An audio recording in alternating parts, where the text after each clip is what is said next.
নারী টি-20 বিশ্বকাপের দল ঘোষণা করেছে বাংলাদেশ। বুধবার বিসিবির অফিসিয়াল ফেসবুক পেজে ভিন্ন আঙ্গিকে দলের ক্রিকেটারদের নাম প্রকাশ করেছে বিসিবি। মূলত দেশের বাইরে থাকা প্রবাসীদের দিয়ে বিশ্বকাপ দলে থাকা ক্রিকেটারদের নাম প্রকাশ করেছে তারা। বুধবার বাংলাদেশ সময় দুপুর 12:30টায় বাংলাদেশ ক্রিকেট বোর্ডের অফিসিয়াল ফেসবুক পেজে প্রবাসী বাংলাদেশিদের সাহায্যে এক ভিডিওর মাধ্যমে স্কোয়াড প্রকাশ করা হয়।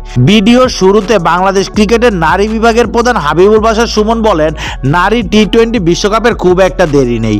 আমাদের মেয়ে ক্রিকেটাররা অক্লান্ত পরিশ্রম করে যাচ্ছে এবারের বিশ্বকাপে তাদের কাঙ্ক্ষিত লক্ষ্যে পৌঁছাতে।